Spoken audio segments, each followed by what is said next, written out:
Sais-tu que le Nouveau Testament nous montre clairement que la repentance était dans le cœur des gens avant de croire en Jésus? La vraie repentance, ce n'est pas demander pardon ou dire « Oh, je suis désolé ». La vraie repentance, ce n'est pas avoir des remords comme Judas. La vraie repentance, ce n'est pas le fait de ressentir une immense tristesse concernant son péché. La vraie repentance, ce n'est pas s'auto-flageller de culpabilité ou encore se punir en se faisant du mal dans sa chair. La vraie repentance, ce n'est pas passer sa journée à prier ou à faire des jeûnes à répétition. Et pour finir, la vraie repentance n'est même pas la conviction de péché.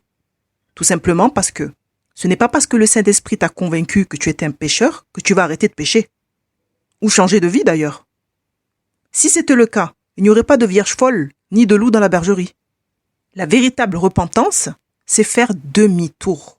C'est se détourner de ses mauvaises voies et ne plus revenir en arrière. C'est changer de comportement, d'attitude. Matthieu 21-28 nous dit quoi? Que vous en semble? Un homme avait 2 fils. Et s'adressant au premier, il dit « Mon enfant, va travailler aujourd'hui dans ma vigne. » Il répondit « Je ne veux pas. » Ensuite, il se repentit et il alla.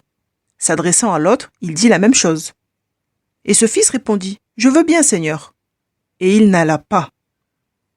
Ici, nous voyons 2 cœurs dans la maison du Père. Les 2 fils connaissaient la volonté du Père. Les 2 avaient un mauvais cœur, mais un seul s'est repenti de son mauvais cœur. Un seul a fait demi-tour. Dans l'histoire du fils prodigue, nous voyons le même cas de figure avec un père et 2 fils qui avaient un mauvais cœur. 2 fils qui étaient perdus. Un était perdu à l'extérieur de la maison et l'autre était perdu dans la maison du Père. Et là encore, un seul s'est repenti. Un seul a fait demi-tour. Un seul est rentré en lui-même. Un seul s'est remis en question pour se détourner de ses mauvaises voies. Les cœurs les plus durs, les gens les plus mauvais sont malheureusement souvent dans la maison du Père. Parce que les gens pêchent avec la connaissance du bien et du mal, la connaissance de la loi de Dieu. Et c'est ce qui est injuste aux yeux de Dieu.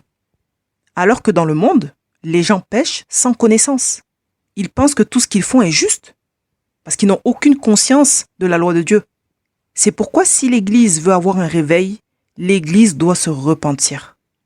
La mission de Jean-Baptiste était de préparer le cœur du peuple à recevoir, à accueillir le Messie, parce que sans repentance, ils étaient incapables d'accepter Jésus et sa parole.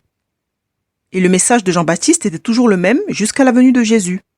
Il disait « Repentez-vous, car le royaume des cieux est proche. » En réalité, nul n'est prêt à recevoir Jésus véritablement et à accepter ses lois, sa parole, à moins d'être prêt aussi à se repentir de ses péchés, à s'en détourner. C'est la raison pour laquelle nous rencontrons beaucoup de chrétiens bizarres qui ne marchent pas selon le cœur de Dieu. Beaucoup dans l'Église ont été touchés par le Saint-Esprit, ils ont vécu quelque chose, ils ont ressenti quelque chose lors d'une réunion, ils ont pleuré, ils ont vécu des choses très fortes avec le Seigneur, mais ne veulent pas se détourner de leur mauvaise voie. Jean-Baptiste est venu prêcher la repentance à un peuple qui avait déjà la connaissance des choses de Dieu. Et lorsque Jean fut livré, Jésus a commencé son ministère en prêchant aussi la repentance. Matthieu 4,17 nous dit « Dès ce moment, Jésus commença à prêcher et à dire « Repentez-vous, car le royaume des cieux est proche. » La repentance fait partie du message de Jésus. Et tout chrétien qui refuse le message de repentance dans l'Église est un chrétien qui rejette Jésus-Christ et sa parole. La repentance est tellement importante que Jésus a parlé à plusieurs reprises en ajoutant que celui qui ne se repent pas périra comme les autres pécheurs. Luc 13:2-3 nous dit « Il leur répondit, croyez-vous que ces Galiléens fussent de plus grands pécheurs que tous les autres Galiléens? Parce qu'ils ont souffert de la sorte? Non, je vous le dis. Mais si vous ne vous repentez, vous périrez tous également. » Jésus n'a même pas blagué avec eux, même pas un peu. Il a dit toute la vérité et rien que la vérité. Sans repentance, vous périrez tous. Un point, un trait. Nous devons prêcher la bonne nouvelle du salut, c'est-à-dire présenter Jésus au monde. Et prêcher aussi la repentance aux non-croyants. Mais nous devons aussi prêcher la repentance dans l'Église. Parce que beaucoup de chrétiens pensent qu'aller à l'Église ou avoir un titre spécial les préserve de l'enfer. Ce qui est totalement faux. C'est une séduction de croire de telles choses. Actes 17, 30 et 31. Dieu, sans tenir compte des temps d'ignorance, annonce maintenant à tous les hommes, en tout lieu, qu'ils aient à se repentir.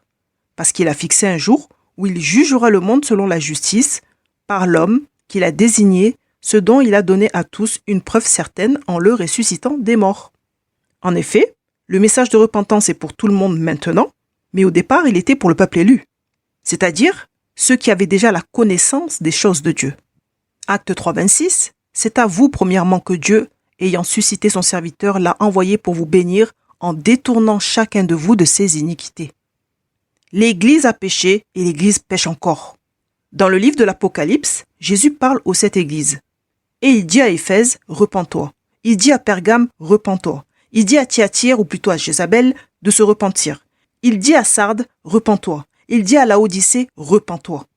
Donc sur 7 églises, Jésus dit à 5 églises de se repentir. Et nous savons que ces 7 églises représentent, bien sûr de façon panoramique, l'histoire terrestre de l'Église de Jésus-Christ à travers les époques et jusqu'à l'enlèvement des croyants.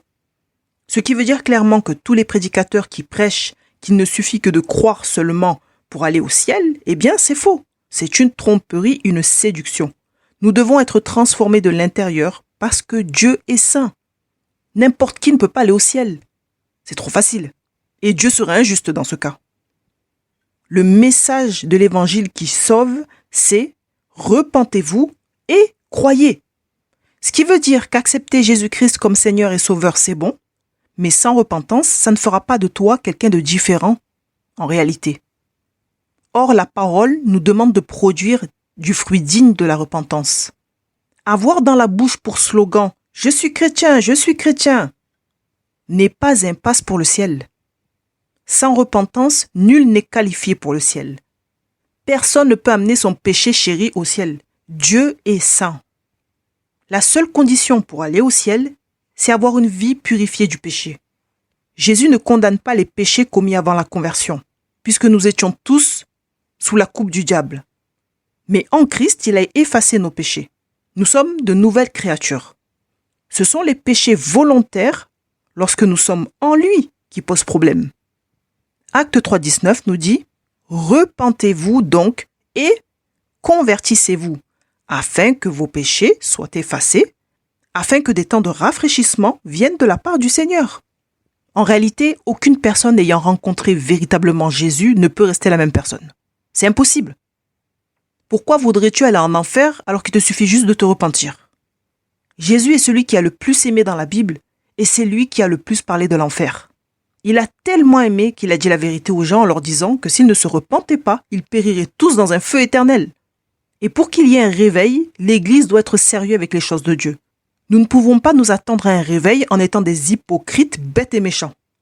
Le fruit digne de la repentance doit se voir impérativement et surtout doit être permanent. Lorsque la foule interrogeait Jean sur ce qu'il devait faire pour se repentir, Jean a pris le temps d'expliquer comment il devait produire du fruit digne de la repentance. Il a donné des exemples clairs. Luc 3, 10 à 14. La foule l'interrogeait disant « Que devons-nous donc faire ?» Il leur répondit « Que celui qui a 2 tuniques partage avec celui qui n'en a point, et que celui qui a de quoi manger agisse de même. » Il vint aussi des publicains pour être baptisés, et ils lui dirent « Maître, que devons-nous faire ?» Il leur répondit « N'exigez rien au-delà de ce qui vous a été ordonné. » Des soldats aussi demandèrent « Et nous, que devons-nous faire ?» Il leur répondit « Ne commettez ni extorsion ni fraude entre personnes, et contentez-vous de votre solde. » Jean était en train de dire à certains « Arrêtez d'être égoïstes. » Il disait à d'autres « Arrêtez d'abuser de votre autorité sur les gens. » Et disait à d'autres « Arrêtez de voler les gens. » Aujourd'hui, nous pouvons dire la même chose que Jean dans l'Église. Nous avons un égoïsme bien marqué, beaucoup de gens pauvres qui manquent de tout, alors que d'autres sont dans l'abondance, dans le surplus. Aujourd'hui, les chrétiens veulent la puissance et l'autorité comme à l'époque de l'Église primitive, mais ne veulent pas faire les mêmes sacrifices. Ils ne veulent pas véritablement accepter toute la parole de Christ. Dans l'Église, en réalité, il ne devrait même pas y avoir d'indigents. Mais il y en a. Nous devrions être la tête et non la queue, mais nous sommes la risée. En tout cas, certaines assemblées. À cause de quoi? L'égoïsme. Acte 4, 32 à 35. La multitude de ceux qui avaient cru n'était qu'un cœur et qu'une âme. Nul ne disait que ses biens lui appartinssent en propre, mais tout était commun entre eux. Les apôtres rendaient avec beaucoup de force témoignage de la résurrection du Seigneur Jésus. Et une grande grâce reposait sur eux tous. Car il n'y avait parmi eux aucun indigent. Tous ceux qui possédaient des champs et des maisons les vendaient, apportaient le prix de ce qu'ils avaient vendu et le déposaient aux pieds des apôtres. Et l'on faisait des distributions à chacun selon qu'il en avait besoin. Logiquement, la conviction de péché devrait t'amener à la repentance, si ton cœur est disposé. Et la repentance t'amène à la crainte de Dieu et à vouloir lui obéir en toutes choses par amour. Et c'est cet amour qui t'amène à pratiquer les bonnes œuvres en tant que nouvelle créature. Et dans les bonnes œuvres, nous devons nous soucier de notre prochain de manière à ce qu'il n'ait ni froid ni faim. C'est normal. Un croyant repenti et converti n'utilise pas non plus son poste ou plutôt son titre honorable de pasteur ou d'apôtre ou de prophète ou de... peu importe, pour abuser des fidèles, abuser de son prochain. Tu vas finir en enfer avec ton titre. Même pas. Tu vas finir en enfer avec un nouveau titre d'ailleurs. Bouc, infidèle maudit. Pour finir, un croyant repenti et converti ne vole pas non plus son prochain. Il ne vole pas les offrandes dans l'église. Il ne vole pas son frère, sa sœur. Ça marche pas ça. Bon, évidemment, il y a d'autres mauvaises attitudes à ne pas avoir, mais là, j'ai soulevé uniquement les points dont Jean a parlé. Les critiques, les murmures, les jugements injustes, la radinerie, les moqueries, l'orgueil, l'arrogance, la vengeance, la flatterie, les mensonges, la jalousie et toutes les choses semblables révèlent qu'il y a quelque chose dans ta soi-disant conversion qui ne fonctionne pas. Soit tu as un mauvais cœur parce que tu joues aux chrétiens, donc tu n'es pas converti, soit tu es un converti égaré. Dans les deux cas, il faut se repentir. Et si tu ne te repens pas, tu vas causer des dégâts dans l'assemblée. Et lorsque la repentance est sincère, la vie est différente. Et cela produit un bon fruit. Donc, un bon témoignage. Un bon témoignage fait briller ta lampe dans les ténèbres. Et ceux qui marchent dans les ténèbres sont rassurés de voir la lumière. Et généralement, ils vont vers cette lumière-là. Et c'est comme ça qu'un réveil peut commencer dans ta vie. Et dans l'Église, le réveil démarre par la repentance. Et après la repentance vient la gloire de Dieu.